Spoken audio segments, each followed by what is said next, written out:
Hello and welcome to another set. ఇక్కడ వచ్చేసరికి the term holocaust in environmental context refers to యాక్చువల్గా holocaust వచ్చేసరికి nuclear accidents ఏవైతే ఉంటుందో ఆ న్యూక్లియర్ యాక్సిడెంట్స్ సంబంధించిన ఆఫ్టర్ ఎఫెక్ట్ కింద వచ్చేది వీటన్నింటిని కూడా హోలోకాస్ట్ అని అంటూ ఉంటారు. So A is the right answer. Which of the following are the control measures for the nuclear hazards? Safe disposal of radioactive waste in deep geological repositories, use of the shielding and remote handling in nuclear facilities, regular monitoring and decontamination, open storage of the spent fuel rods. ఇది కాదండి. So 1, 2, 3 are the right answers. Waste land reclamation primarily involves converting the degraded lands into productive areas through afforestation and soil conservation. Which of the following contribute to the global warming? CO2 ఖచ్చితం, CH4 ఇది కూడాను, nitrous oxide ఇది కూడానండి, and so 1, 2, 3 are the right answers. Consumerism leads to the increased waste generation, which is very true. Planned obsolescence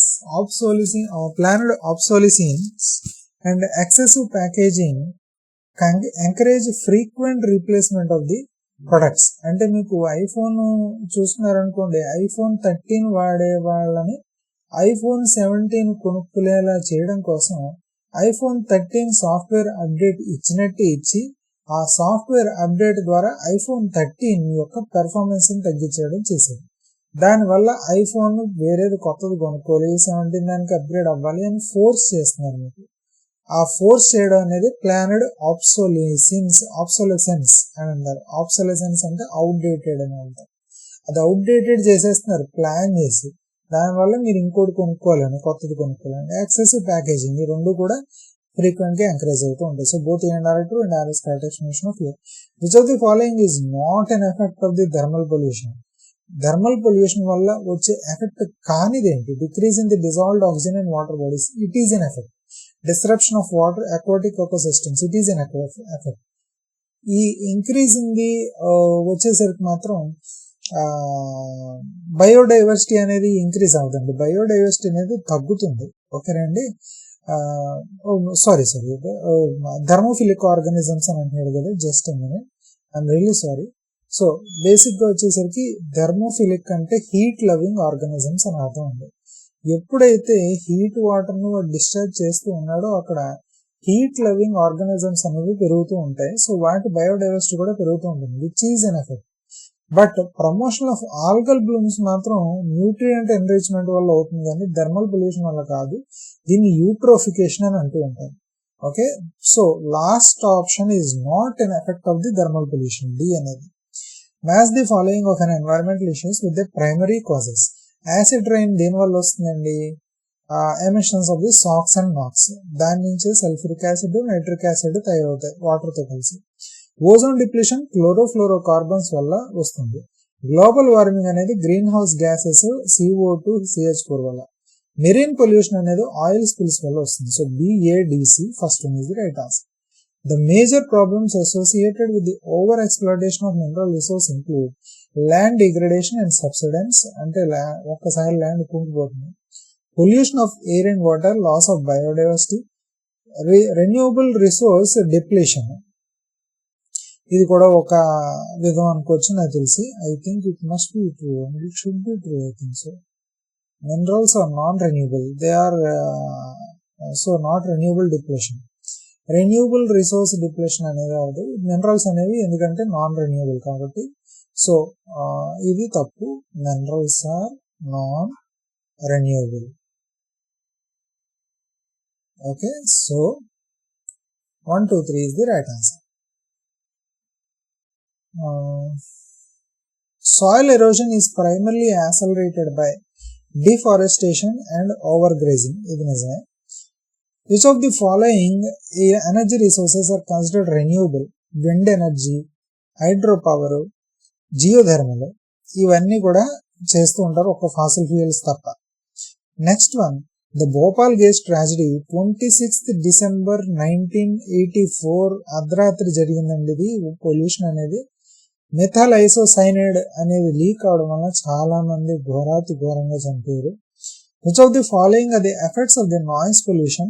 hyper tension, stress, ఇవన్నీ కూడా. Improved concentration, ఎవడన్నా శబ్దం పెట్టుకుంటే కాన్సన్ట్రేషన్ పెరుగుతుంది ఉంటుంది. So 1, 2, 3 are the right answers. Okay.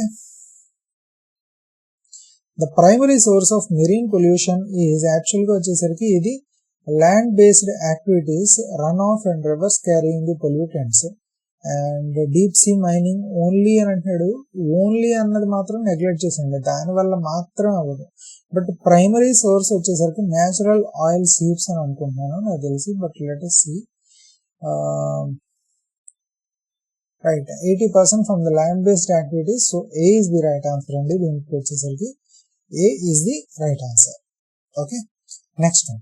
Which of the following are the control measures for the water pollution?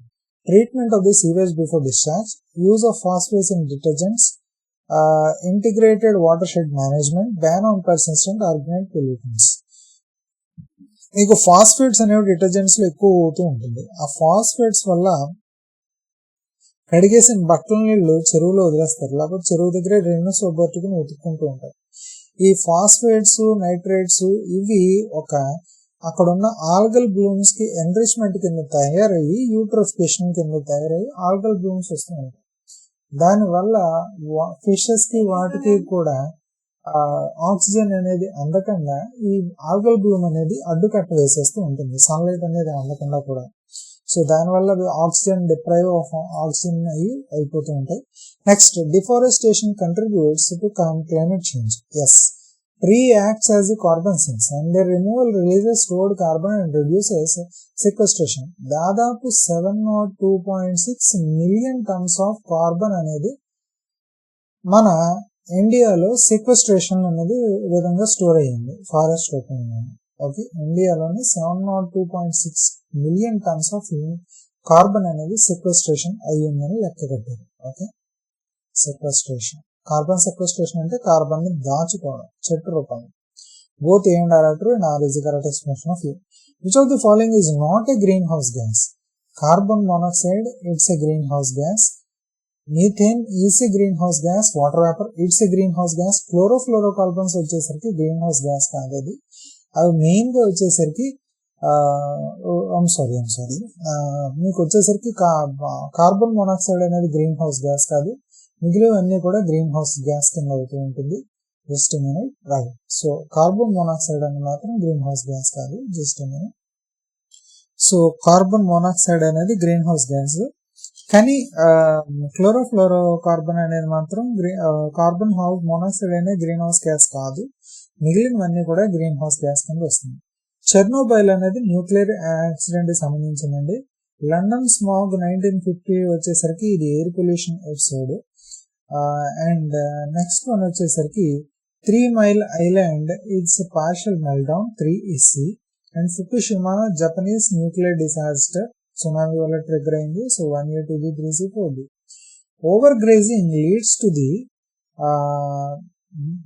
ఏమంటారు దాన్ని, soil compaction and erosion.